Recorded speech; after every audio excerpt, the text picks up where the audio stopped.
The portion of the Tanya for the 19th day of Adar, for Yutes Adar, is in Perek Lamed Hey, chapter 35, on page 88, or 160 at the bottom, and it's 6 lines from the bottom after the Hagah, after the note. But before we go on, just to keep a perspective on the development of the ideas, we'll very briefly summarize what's been going on until now. In Perek Chavav, chapter 26, the Rebbe established the importance and the absolute necessity for simcha. A person must be besimcha. A person must also be enthusiastic, and that is the opposite of timtum halev.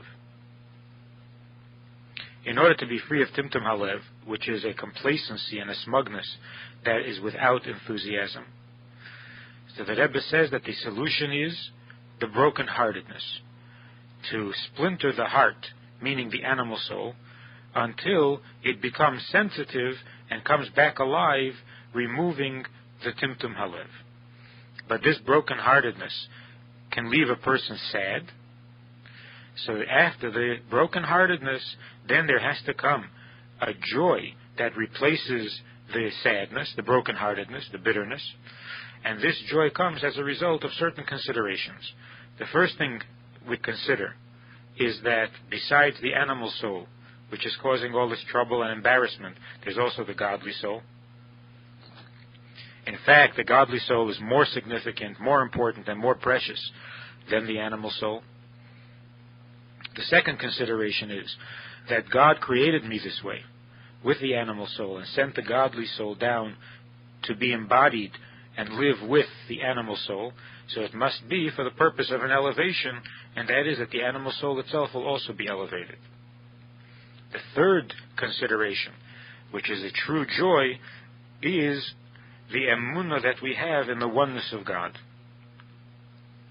that there is nothing besides God, and that this emunah is given to us as an inheritance, not because we deserve it, not because we created it for ourselves, but as an inheritance from our forefathers, from the patriarchs.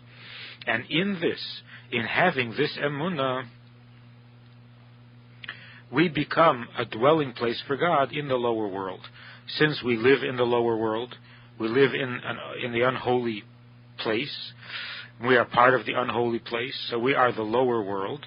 And in this lower world, there is this recognition that there is nothing besides God. That is a dira b'tachtenim. That creates the dwelling place in the lower world. The dwelling place consists of the removal of all denial and of all resistance, because we recognize that there is nothing besides God, and the lower world is the fact that we live in this world, in the physical world. But this recognition is on the level of emunah, it's on the level of faith, and we want to bring it down into even lower levels and make it a constant, not just a momentary thing. So the solution is that in order to be a dwelling place for God, we have to be devoted to the study of Torah. Because Torah is the place for God in the world after the Beis HaMikdash, in the place of the Beis HaMikdash. So our commitment to learning, establishing times every day, and once during the day and once at night, that makes us the Mishkan, the dwelling place for God. Not only in our faith, but also in our day, in our activities. But we study Torah only some part of the day, and we want to be a dwelling place for God all day. So the Rebbe says that the solution is to give tzedakah from the money that we earn. And since we work all day to earn that money then elevates the day and makes the entire day a dwelling place for God, that we become hosts to God all day long. So the emphasis now is on the doing, because when we do the mitzvahs and we study the Torah, that brings godliness not only into the world in general, but into the daily activities of the world, into the mundane affairs of the world. Now the Rebbe in Perek Lamed Hey wants to take it even a step further.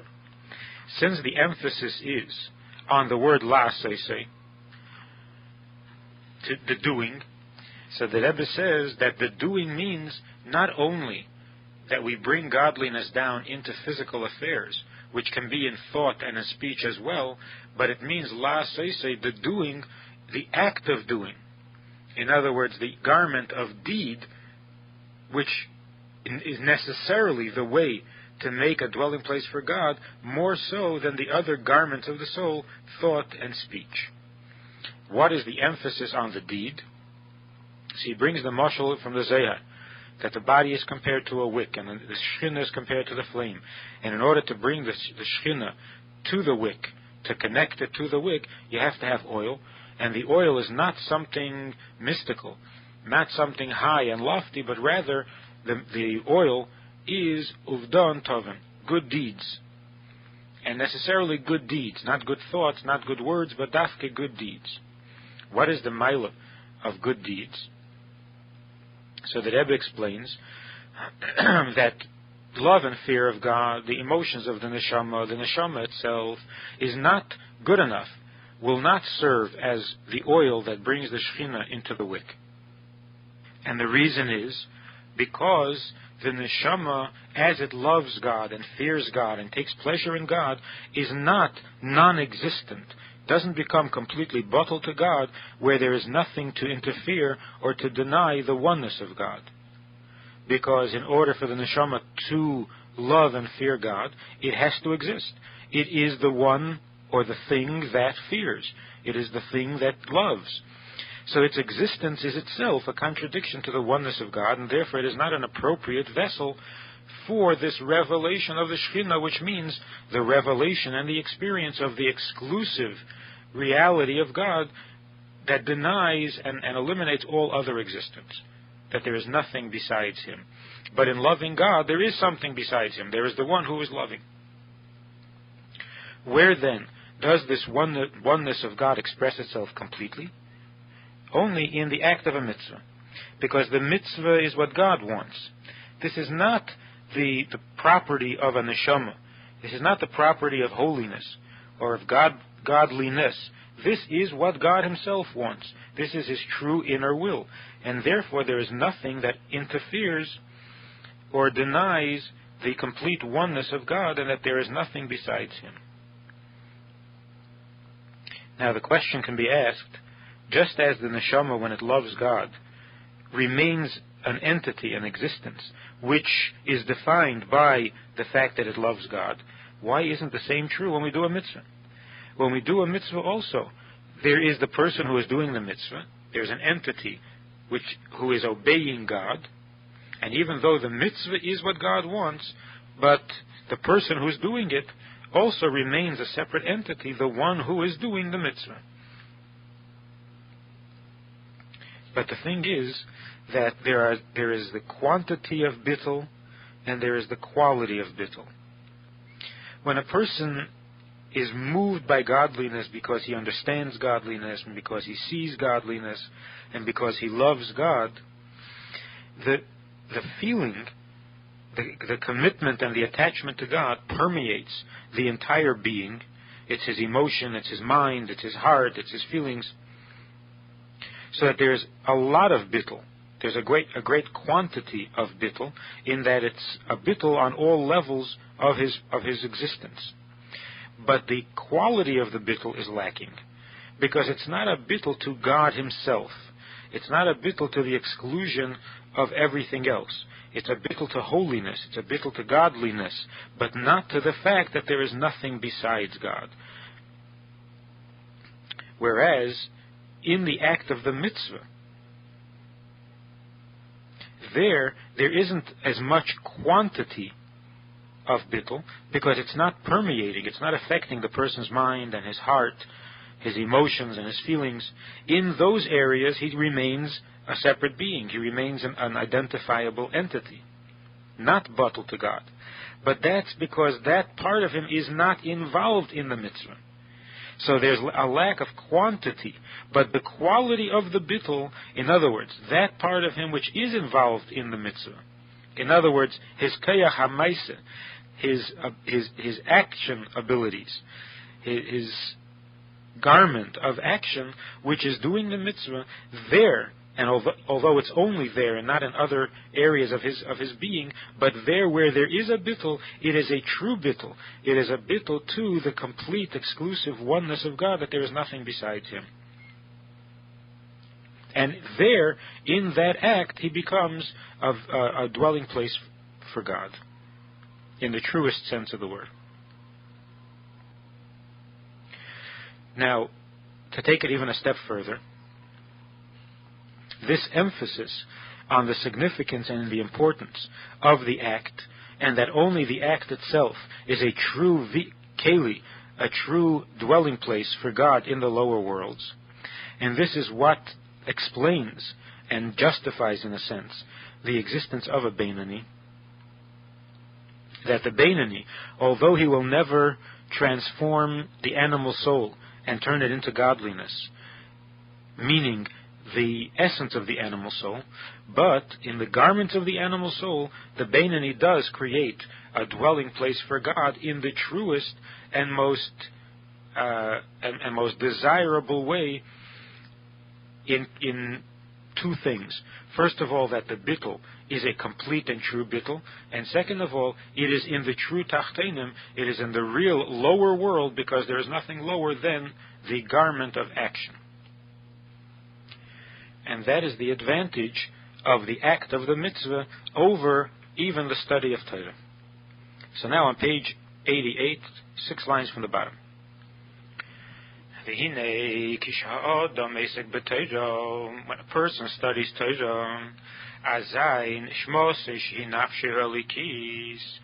then the godly soul,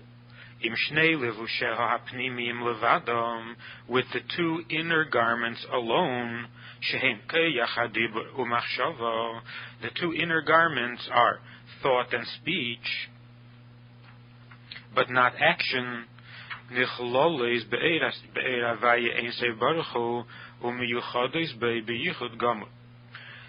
Those two garments become absorbed and included into godliness and become one with God. And this is bringing the Shekhinah down. But to the godly soul, as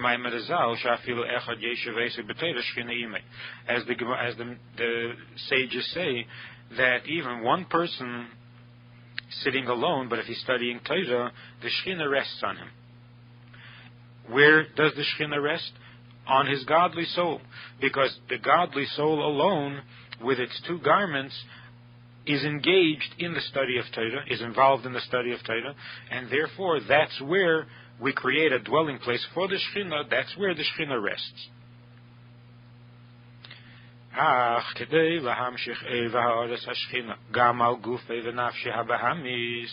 But in order to bring the Shekhinah down lower to the body and to the animal soul, not only to the godly soul, the animal soul, which is the soul that gives life to the body by being clothed within the body, for this he has to fulfill action mitzvahs. Not the mitzvah that engages thought and speech, but the mitzvahs that engage his actions. Al yedei haguf mamosh, an act which can be performed only through the body itself, because then the energy or the power of the body, and literally the body, because in thought and speech the body is also engaged, but it's not literally the body, it's the refined parts of the body, the highest parts of the body. So that power of the body that is involved in this act of this particular mitzvah,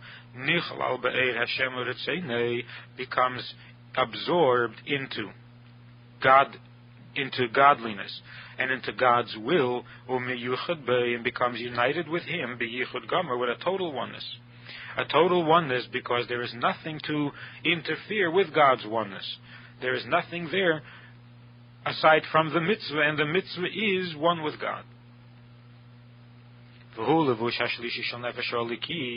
And this is the third garment of the godly soul. When a person does a mitzvah, an action mitzvah, it is motivated by the godly soul. and it's specifically the third garment of the godly soul, which means the action garment. Vazai, and through this, gam kayach nefesh achiyuni shebegufei mamish, the kayach, the energy of his animal soul, which is literally in the body, shemeklipas nega, that is unholy, this neshama, the animal soul, it too is nishapech meral tev, it too is transformed from evil to good, v'nichlal mamish b'kedusha, and becomes absorbed literally into holiness, kenefesh elikis mamish, exactly like the godly soul. It's not only the subduing of the animal soul, which we had talked about earlier, but here he's saying that when the Beinoni does the mitzvah with his body, then the energy of the animal soul in that act not only is subdued by the godliness, but it actually becomes godly.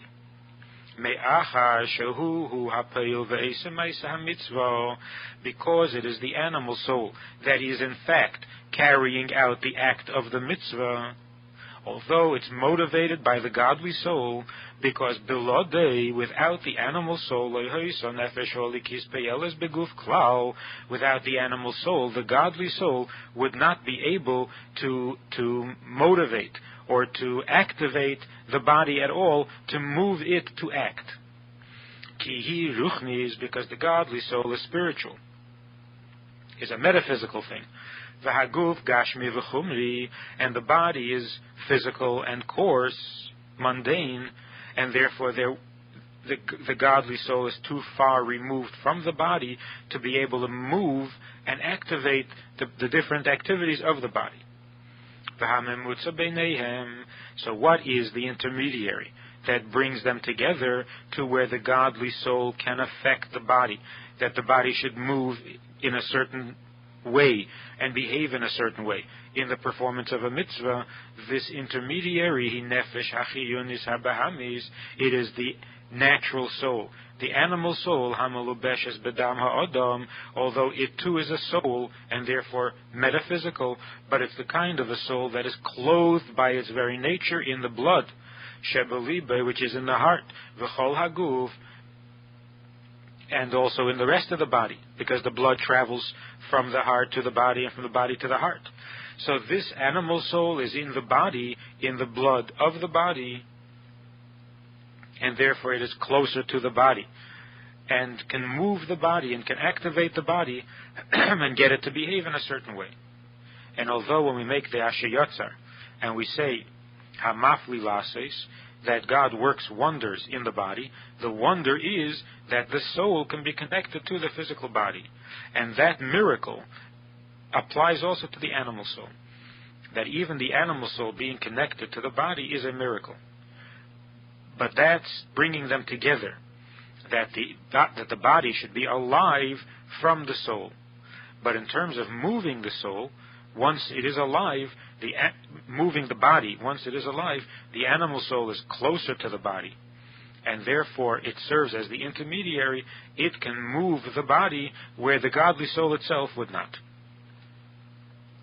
And so in the act of a mitzvah, although it is motivated by the godly soul, and it is the will of the godly soul to do the mitzvah, but in order for the body to react to that will, and in order for the body to respond to that instruction, it has to come through the animal soul. So it's the animal soul that actually moves the body and carries out the act of the mitzvah, and in doing so, it becomes absorbed in holiness itself. It's not a passive and obedient subduing of the animal soul, to where the animal soul is not interfering with the mitzvah.